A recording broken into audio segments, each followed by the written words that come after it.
Phar Beng is an economist and a political analyst, and he also worked as a researcher on the SARS outbreak in Hong Kong in 2003. He joins us now from Kuala Lumpur. Phar, Sunday, the 2nd of February, was the end of the Lunar New Year holiday in China. So in terms of people traveling back to where they work rather than possibly where their families live, how important is this moment for China? Well, this moment is extremely important for China because Hong Kong has always been the gateway for Chinese economy for the last 5 or 6 decades. And over the last few weeks, Hong Kong has gone through one of the most difficult and almost exceptional experience ever faced by Hong Kong, to have to close the borders during the height of the Chinese Lunar New Year. So that definitely will have a huge economic impact on both sides of the border, both in China and also in Hong Kong. Yeah, it's interesting. Obviously, all these ongoing anti-government demonstrations as well, forcing a lot of credit rating agencies to downgrade Hong Kong's ratings from having been pretty much gold standard from around the world. But back in China, in terms of the government trying to restrict to a certain extent the movement of people and not really allowing all businesses to open, but concentrating on the most important businesses, core companies.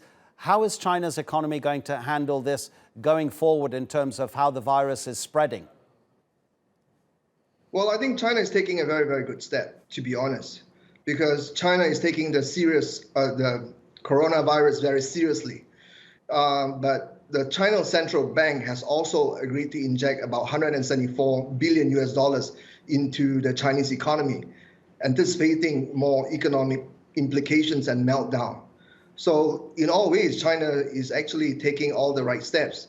What China could have done better was to announce or explain why it didn't explain the outbreak that happened on December 1st and had to wait until January 22nd, which led to the close down or the shutdown of the Wuhan city.